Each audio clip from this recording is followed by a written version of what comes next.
Buenos días, chicos. Pues otra semana más y ya va quedando menos. Eh, Vamos a ver la parte del tema de esta semana y bueno, ya imagino que nos quedarán 2, 3 semanas, así que ahora lo que vamos a ver es dentro del periodo de entreguerras lo que sucede en España, hasta 1939, que es cuando empieza la Segunda Guerra Mundial, y después veremos la Segunda Guerra Mundial. Lo que vamos a ver dentro de España va a ser, los acontecimientos que vamos a ver va a ser el advenimiento de la Segunda República y la Guerra Civil. Y lo he dividido en dos sesiones. En esta, en la que veremos la Segunda República durante esta semana, si no sería demasiado denso. Y la próxima semana veremos la Guerra Civil. Entonces, para empezar con este tema, primero de todo tenemos que acordarnos de dónde lo dejamos anteriormente la situación en España, que donde lo dejamos fue en la dictadura de Primo de Rivera, que ya os acordáis que fue esta dictadura en la que el rey se vio implicado en el desastre de Anual por el expediente Picasso.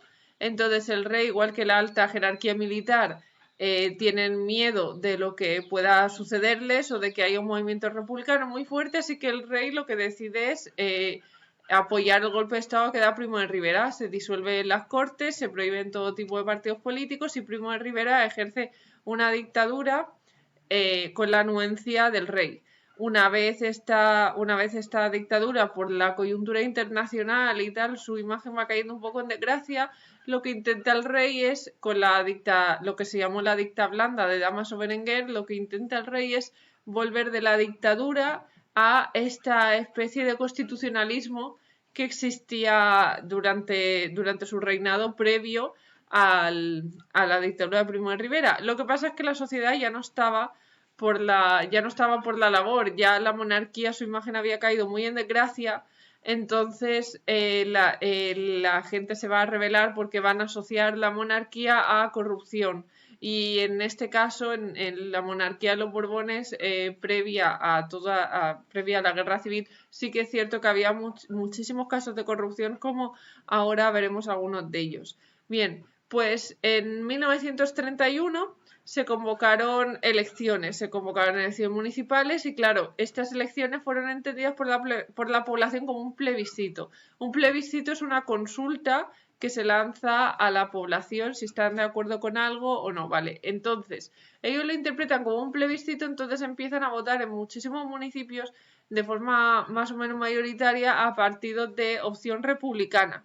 Lo cual, además, estas elecciones tuvieron una participación muy elevada, por tanto, esto evidenció un apoyo a la República.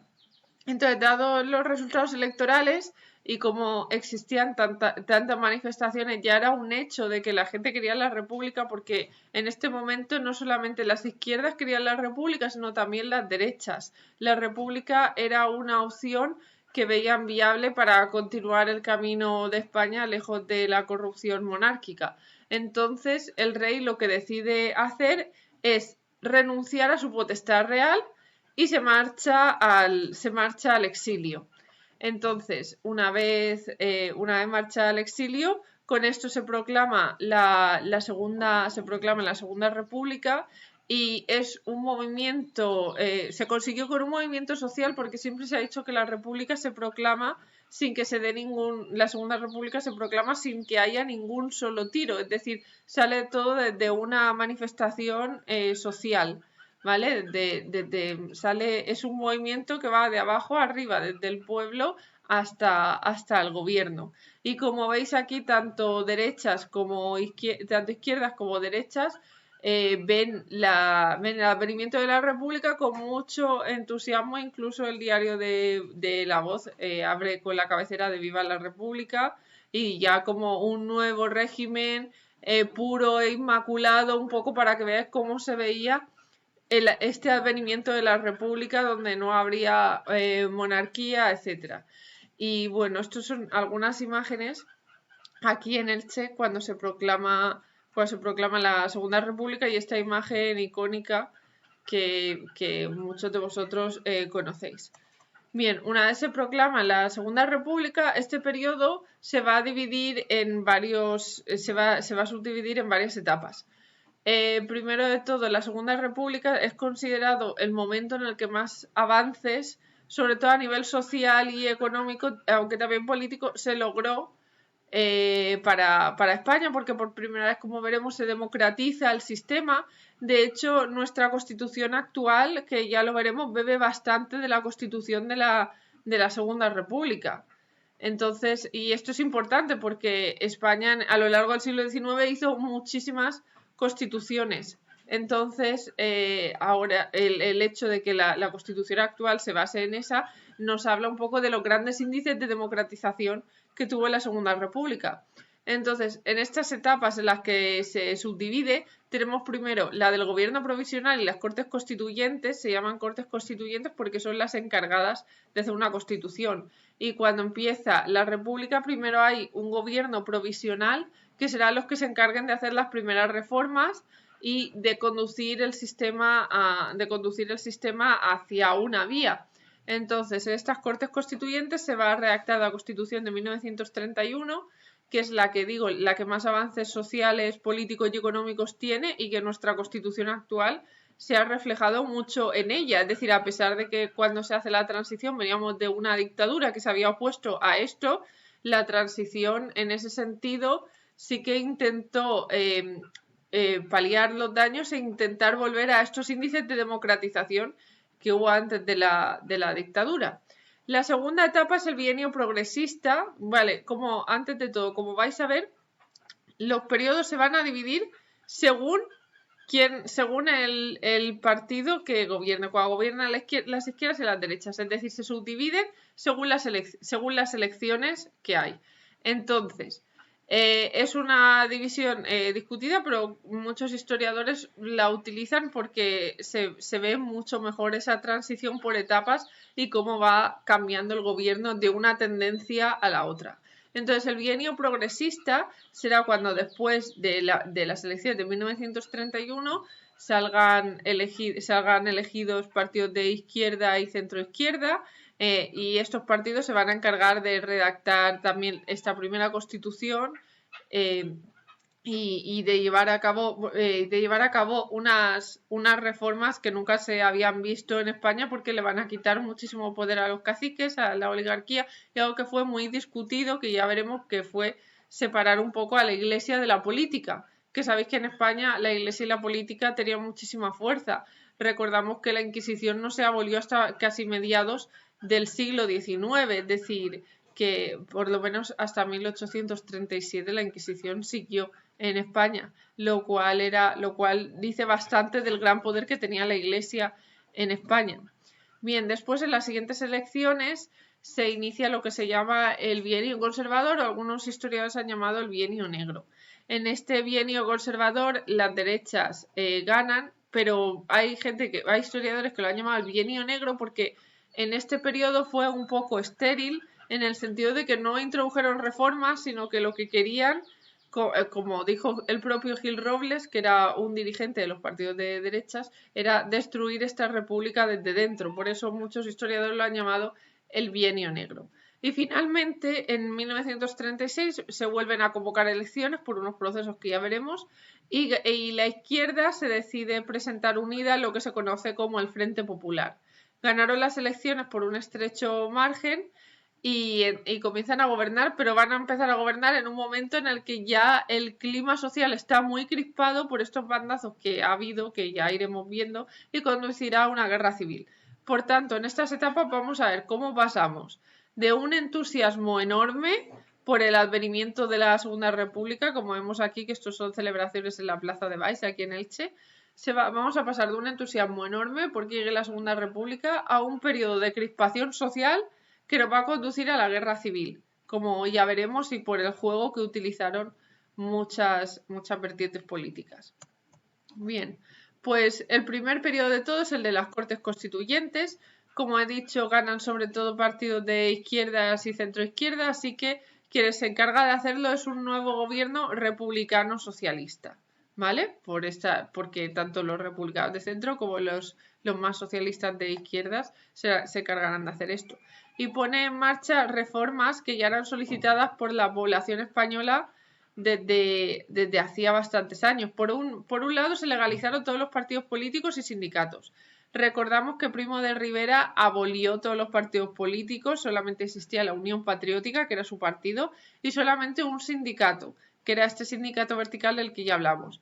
Pues es importante para que haya una plena democracia que haya varias opciones políticas, varios partidos políticos a los que la gente pueda votar y que representen distintos intereses. Por eso se legalizan todos los partidos políticos y sindicatos.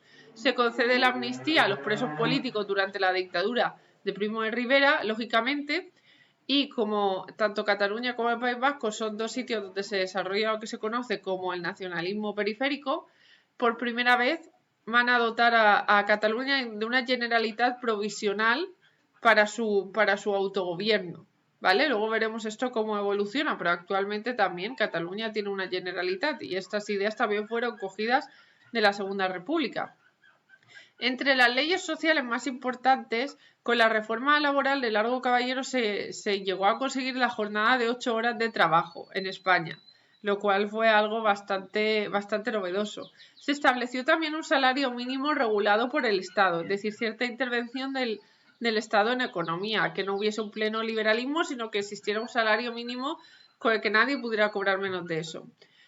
También hubo seguros para accidentes de trabajo y un proyecto para una futura seguridad social.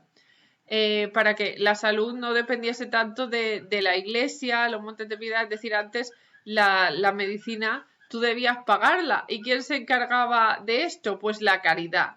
¿Y quién realizaba la caridad? Pues la iglesia, con lo cual le daba muchísimo poder a la iglesia. Entonces ahora lo que quieren crear es un sistema de seguridad social y de salud pública. Por eso muchas veces se dice, es que Franco creó la seguridad social. No, todo esto de vacaciones pagadas, salario mínimo, todo esto ya se estableció durante la Segunda República. Lo que pasa es que Franco, que curiosamente se rebeló contra esto, luego cogió estos proyectos cuando quiso como hacer ver al contexto internacional que era algo más democrático, cuando les quiso hacer ver esto, pues cogió todas estas reformas de la República con las que él mismo se rebeló. Pero el sistema de la seguridad social ya fue creado en proyecto durante la Segunda República. Se establece también una educación pública que no dependiera de la iglesia, lógicamente, porque si la educación depende de la iglesia te van a enseñar los dogmas de fe y no te van a enseñar tanto ciencia, filosofía, etcétera. Entonces es necesario que se encargue de la educación un cuerpo ajeno a la iglesia y que no esté ligado por los dogmas de fe. Y esto a la población, a mucha gente a mucha gente, sobre todo a las clases más altas, no les sentó nada bien. Por otro lado, el voto femenino, que la cuestión del voto femenino fue controvertida. Hubo un amplio debate en el Congreso diciendo sobre si se debía conceder o no. En clase, cuando estamos allí, normalmente suelo llevar unos textos, que ahora intentaré que los veáis, en el que se ve las posturas tanto de los que están a favor como de los que están en contra. Y dentro de los que están en contra hay posturas como que se amparan en la ciencia, como dice Novoa Santos, diciendo que las mujeres eran intelectualmente inferiores porque estábamos dominadas por el ciclo hormonal, cosas que hoy en día se han descartado absolutamente, pero eso incluso se llegó a decir en el Congreso de los Diputados. Entonces, hay un amplio debate. Hay incluso dentro de este debate hay mujeres como Victoria Kent que se oponen al voto femenino. Y no se oponen porque sean machistas, sino que se oponen porque en este momento las mujeres estaban muy ligadas a la iglesia, sobre todo las mujeres de clase alta, y se pensaban que si se concedía el voto a la mujer, este voto sería un voto a la derecha, o que muchas mujeres estaban subyugadas por su marido, y por tanto acabarían votando lo que el marido les dijera, y esto lo llegaban a plantear mujeres, pero otras diputadas como Clara Campoamor dijo que no teníamos que ser paternalistas, que cada mujer tenía que ejercer el voto como ella creyese o considerase. Y finalmente se aprobó el sufragio femenino, como luego veremos. No obstante, esta Segunda República, a pesar de estas reformas, tuvo muchos problemas como los que vamos a ver en el siguiente vídeo.